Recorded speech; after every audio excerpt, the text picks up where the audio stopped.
ಕ್ಷಣ ಕ್ಷಣಕ್ಕೂ ಕೂಡ ಕುತೂಹಲ ಮೂಡಿಸ್ತಾ ಇದೆ ಸಿಎಂ ಕುರ್ಚಿ ಕದನ. ಸಿಎಂ ಸಿದ್ದರಾಮಯ್ಯ ಡಿಸಿಎಂ ಡಿಕೆಶಿ ಮಧ್ಯೆ ದಲಿತ ದಾಳ. ಇಬ್ಬರ ಜಗಳದಲ್ಲಿ ಮೂರನೇ ಅವರಿಗೆ ಲಾಭವಾಗೋದು ಗ್ಯಾರಂಟಿನ ಅನ್ನಿಸ್ತಾ ಇದೆ. ಡಾಕ್ಟರ್ ಜಿ ಪರಮೇಶ್ವರ್ ಸ್ವಕ್ಷೇತ್ರ ಕೊರಟಗೆರೆಯಲ್ಲಿ ದಲಿತ ಸಿಎಂ ಕೂಗು ಕೇಳಿಬರ್ತಾ ಇದೆ. ಪರಮೇಶ್ವರ್ ಅವರನ್ನ ಸಿಎಂ ಮಾಡಿ ಅಂತ ಆಗ್ರಹಿಸಿ ಕಾಲ್ನಡಿಗೆ ಜಾಥಾ ನಡೀತಾ ಇದೆ. ಈ ಪವರ್ ಶೇರಿಂಗ್ ವಿಚಾರ ಮುನ್ನೆಲೆಗೆ ಬಂದಾಗಲೆಲ್ಲ ದಲಿತ ಸಿಎಂ ವಿಚಾರ ಕೂಡ ಮುನ್ನೆಲೆಗೆ ಬರುತ್ತೆ. ಇಬ್ಬರ ಜಗಳದಲ್ಲಿ ಮೂರನೇ ಅವರಿಗೆ ಲಾಭ ಆಗೋದು ಗ್ಯಾರಂಟಿನ ಅಂತ ಅನ್ನಿಸ್ತಾ ಇದೆ. ದೃಶ್ಯಗಳಲ್ಲಿ ಗಮನಿಸ್ತಾ ಇದ್ರಿ, ತುಮಕೂರಿನ ಕೊರಟಗೆರೆಯಲ್ಲಿ ಪರಮೇಶ್ವರ್ ಅವರನ್ನ ಸಿಎಂ ಮಾಡಿ ಅಂತ ಕಾಲ್ನಡಿಗೆ ಜಾಥಾ ಮುಖಾಂತರ ಆಗ್ರಹಿಸಲಾಗ್ತಾ ಇದೆ. ಸಿಎಂ ಸಿದ್ದರಾಮಯ್ಯ ಡಿಸಿಎಂ ಡಿಕೆಶಿ ಮಧ್ಯೆ ಕುರ್ಚಿ ಕದನ ಇದೆಯಲ್ಲ, ಇದರ ಮಧ್ಯೆ ಈಗ ದಲಿತ ದಾಳ ಪ್ರಯೋಗ ಮಾಡೋದಕ್ಕೆ ಮುಂದಾಗಲಾಗ್ತಿದೆ. ಪರಮೇಶ್ವರ್ ಅವರ ಸ್ವಕ್ಷೇತ್ರ ಕೊರಟಗೆರೆಯಲ್ಲಿ ದಲಿತ ಸಿಎಂ ಕೂಗು ಕೇಳಿ ಬರ್ತಾ ಇದೆ. ಸುಮಾರು 35 ವರ್ಷ 40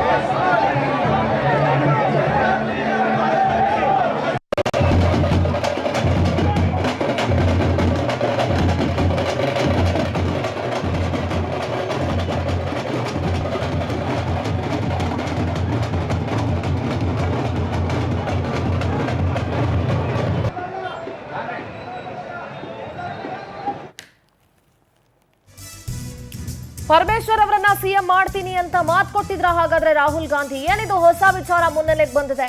ಕುರ್ಚಿ ಕನಸಿನ ಬಗ್ಗೆ ಮಠಾಧ್ಯಕ್ಷರ ಬಳಿ ಪರಮೇಶ್ವರ್ ಹೇಳ್ಕೊಂಡಿದ್ದಾರೆ. ಈ ತರ ಪವರ್ ಟಿವಿಗೆ ಚಿಕ್ಕ ತೊಟ್ಲುಕೆರೆ ಪ್ರಣವ ಸ್ವರೂಪ ಅಟವಿ ಶ್ರೀಗಳು ಹೇಳಿಕೆ ಕೊಟ್ಟಿದ್ದಾರೆ.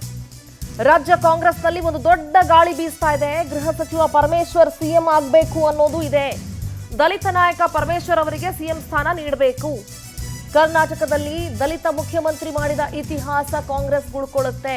ಖರ್ಗೆ, ಸೋನಿಯಾ, ರಾಹುಲ್ ಗಾಂಧಿ ಮನಸ್ಸು ಮಾಡಿದ್ರೆ ಆಗುತ್ತೆ ಅಂತ ಪವರ್ ಟಿವಿಗೆ ಶಿವಲಿಂಗ ಮಹಾಸ್ವಾಮಿ ಎಕ್ಸ್ಕ್ಲೂಸಿವ್ ಆಗಿ ಹೇಳಿಕೆ ಕೊಟ್ಟಿದ್ದಾರೆ.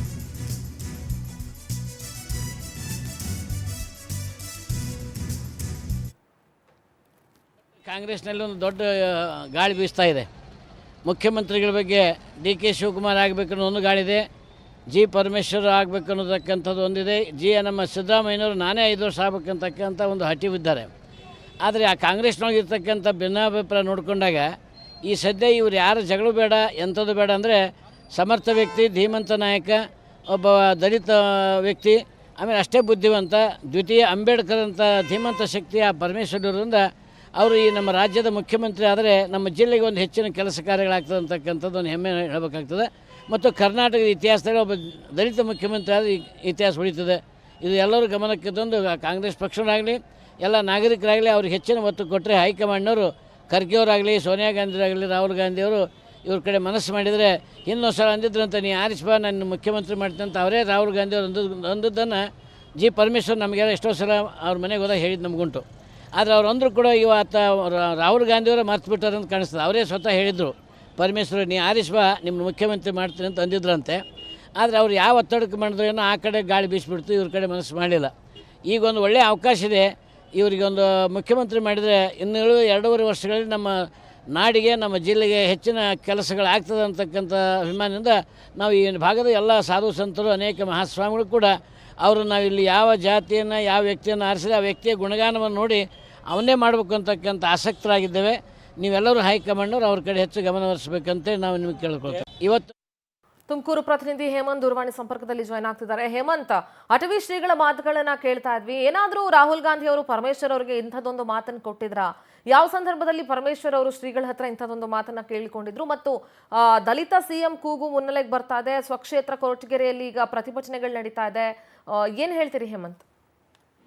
ಸಿಂಧೂರ, ಏನಂತಂದ್ರೆ ಇವತ್ತು ತುಮಕೂರಿನ ಕೊರಟಗೆರೆ ಭಾಗದಲ್ಲಿ ಏನು ಡಾಕ್ಟರ್ ಜಿ ಪರಮೇಶ್ವರ್ ಅವರು ಏನಿದ್ದಾರೆ ಗೃಹ ಸಚಿವರು, ಅವರ ಸ್ವಕ್ಷೇತ್ರದಲ್ಲಿ ಪರಮೇಶ್ವರ್ ಅವರನ್ನ ಸಿಎಂ ಮಾಡಬೇಕು ಅಂತ ಹೇಳಿ ಅಭಿಮಾನಿಗಳು ಮತ್ತೆ ಮಠಾಧೀಶರುಗಳು ಒಂದು ಪ್ರತಿಭಟನಾ ರ್ಯಾಲಿಯನ್ನ ನಡೆಸಿದ್ರು. ಈ ವೇಳೆಯಲ್ಲಿ ಮಾತನಾಡಿದಂತ ಚಿಕ್ಕತೊಟ್ಲುಕೆರೆ ಅಟವಿ ಶ್ರೀಗಳೇನಿದ್ದಾರೆ, ಇವರು ದಲಿತ ಸಿಎಂ ಅನ್ನ ರಾಜ್ಯದಲ್ಲಿ ಮಾಡಿದಂತ ಒಂದು ಇತಿಹಾಸ ಇರುತ್ತೆ. ಮತ್ತೆ ಏನು ಅಭಿವೃದ್ಧಿ ಮಾಡ್ತಾ ಇರುವಂತ ಪರಮೇಶ್ವರ್ಗೆ ಈ ಒಂದು ಸ್ಥಾನವನ್ನ ನೀಡಬೇಕು.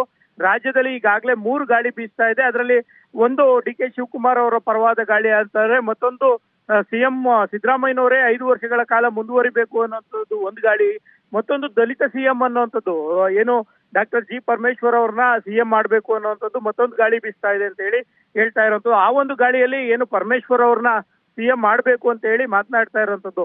ಇಲ್ಲಿ ಪ್ರಮುಖವಾಗಿ ಗಮನಿಸಬೇಕಾಗಿರುವಂತ ಮಠ ಏನು ಚಿಕ್ಕತೊಟ್ಲಕೆರೆ ಅಟವಿ ಮಠ ಏನಿದೆ ಅದಕ್ಕೂ ಮತ್ತೆ ಪರಮೇಶ್ವರ್ ಅವರಿಗೂ ಅವಿನಾಭಾವ ಸಂಬಂಧ ಇರುವಂತದ್ದು. ಅಲ್ಲಿ ಸದಾಕಾಲ ಏನು ಯಾವುದೇ ಕಾರ್ಯಕ್ರಮ ನಡೆದ್ರು ಕೂಡ ಪರಮೇಶ್ವರ್ ಅವ್ರನ್ನ ಕರೆಯುವಂತದ್ದು ಮತ್ತೆ ಮಠದ ಜೊತೆಗೆ ಅವಿನಾಭಾವ ಸಂಬಂಧ ಇರೋದ್ರಿಂದಾಗಿ ಮಠಾಧೀಶರ ಬಳಿ ಹಲವು ವಿಚಾರಗಳನ್ನ ಪರಮೇಶ್ವರ್ ಅವರು ಚರ್ಚೆ ಮಾಡ್ತಾರೆ ಅನ್ನುವಂಥದ್ದು ಮಾತು ಕೂಡ ಹಿಂದಿಂದಲೂ ಕೇಳಿಬರ್ತಿರುವಂತದ್ದು. ಅದೇ ನಿಟ್ಟಿನಲ್ಲಿ ಏನು ರಾಹುಲ್ ಗಾಂಧಿ ಅವರು ಈ ಹಿಂದೆ ಏನು ಪರಮೇಶ್ವರ್ ಅವರಿಗೆ ಒಂದು ಮಾತು ಕೊಟ್ಟಿದ್ರು ಅಂತ ಹೇಳಿ ಅಟವಿ ಶಿವಯೋಗ ಮಹಾಸ್ವಾಮಿಗಳು ಹೇಳಿರುವಂತದ್ದು. ಏನು ನೀನು ಆರಿಸಿ ಬಂದ್ರೆ ಸಿಎಂ ಅನ್ನ ಮಾಡ್ತೇನೆ ಅಂತ ಹೇಳಿ ಹೇಳಿರುವಂತ ಮಾತನ್ನ ಇಲ್ಲಿ ಸ್ಮರಿಸಿರುವಂತದ್ದು. ಈ ವೇಳೆಯಲ್ಲಿ ಏನು ಸ್ವಾಮೀಜಿ ಅವರು ಹೇಳಿರುವಂತ ಮಾತು ಬಹಳಷ್ಟು ಚರ್ಚೆಗೆ ಗ್ರಾಸವಾಗಿರುವಂತದ್ದು. ಸಿಂಧೂರ. ಆಲ್ರೈಟ್ ಹೇಮಂತ್, ಥ್ಯಾಂಕ್ ಯು ನಿಮ್ಮೆಲ್ಲ ಡೀಟೇಲ್ಸ್ಗಾಗಿ. ಈ ಕ್ಷೇತ್ರದ ಜನಪ್ರಿಯ ಶಾಸಕರು ಆದಂಥ ಡಾಕ್ಟರ್ ಜಿ ಪರಮೇಶ್ವರ್ ಅವರಿಗೆ ಈ ಬಾರಿ ಏನು ರಾಜ್ಯದಲ್ಲಿ 8 ವರ್ಷಕ್ಕಿಂತ ಜಾಸ್ತಿ KPCC ಅಧ್ಯಕ್ಷರಾಗಿ 2 ಬಾರಿ MLAಗಳಿಗೆ ಬಿ ಫಾರಂ ಕೊಟ್ಟಂಥವ್ರು, 2 ಬಾರಿ MP ಅವರಿಗೆ ಬಿ ಫಾರಂ ಕೊಟ್ಟಿದ್ದಾರೆ. ಯಾರಾದರೂ ಇಡೀ ದೇಶದಲ್ಲಿದ್ದರೆ ಅದು ಡಾಕ್ಟರ್ ಜಿ ಪರಮೇಶ್ವರ್ ಅವರೊಬ್ಬರೇ. ಪರಮೇಶ್ವರ್ ಅವರಿಗೆ KPCC ಅಧ್ಯಕ್ಷರು ಮಾಡಿ 8 ವರ್ಷ ಸತತವಾಗಿ ಅಧ್ಯಕ್ಷಗಳು ಮಾಡಿ 2 ಬಾರಿ ಸರ್ಕಾರವನ್ನು ಅಧಿಕಾರಕ್ಕೆ ತಂದಿದ್ದಾರೆ. ಅವರು ಅಧಿಕಾರದಿಂದ ವಂಚಿತರಾಗಿದ್ದಾರೆ. ಅವರು ಮುಖ್ಯಮಂತ್ರಿ ಆಗೋ ಕೊನೆಯ ಗಳಿಗೆಯಲ್ಲಿ ಅವರು ಯಾವುದೋ ಒಂದು ಇದಕ್ಕೆ ಸಿಕ್ಕಿ ಸೋಲು ಅನುಭವಿಸಿ ಅವರು ಹಿಂದೆ ಉಳಿದಂಥ ಕಾರಣಕ್ಕೆ ಈ ಬಾರಿ ಏನು ಹಿಂದಿಂದ ಲೆಕ್ಕ ಚುಪ್ತ ಮಾಡಬೇಕು. ನೀವು ಬದಲೇ ನಾವು DK ಶಿವಕುಮಾರ್ಗೂ ಕೊಡಿ, ನಾವು ಬೇಡ ಅಂತ ಹೇಳಲ್ಲ. ಏನು ಸಿದ್ದರಾಮಯ್ಯನವ್ರನ್ನ ಇವತ್ತೇನಾದರೂ CMನಿಂದ ನೀವು ಕೆಳಗಿಳಿಸಿದ್ರೆ ಮಾನ್ಯ ಡಾಕ್ಟರ್ ಜಿ ಪರಮೇಶ್ವರ್ ಅವ್ರನ್ನ CM ಮಾಡಿ. ದಲಿತರ ಪರವಾಗಿ ಅಂತ ಕೇಳ್ತಾ ಇಲ್ಲ, ಎಲ್ಲ ಜನಾಂಗದ ಅವರು ಶಾಂತಿಯ ತೋಟ. ದಲಿತರಿರ್ಬೋದು, ಹಿಂದುಳಿದರಿರ್ಬೋದು, ಮುಸ್ಲಿಮ್ರಿರ್ಬೋದು, ಲಿಂಗಾಯತರಿರ್ಬೋದು, ಒಕ್ಕಲಿಗರಿರ್ಬೋದು, ಪ್ರತಿಯೊಂದು ಜನಾಂಗಕ್ಕೂ ಅವ್ರದ್ದೇ ಆದಂಥ ಕೊಡುಗೆ ಇದೆ. ಅವರು ವಿದ್ಯಾವಂತರಿದ್ದಾರೆ. ಯಾವುದೇ ಒಬ್ಬ ಪ್ರಬುದ್ಧ ರಾಜಕಾರಣಿಗೆ ಹೋಲಿಸ್ಕೊಂಡ್ರೆ ಫ್ಯಾಮಿಲಿ ಬ್ಯಾಕ್ಗ್ರೌಂಡ್ ಇರುತ್ತೆ. ಇವರಲ್ಲಿ ಯಾವುದೇ ಫ್ಯಾಮಿಲಿ ಬ್ಯಾಕ್ಗ್ರೌಂಡ್ ಇಲ್ಲ.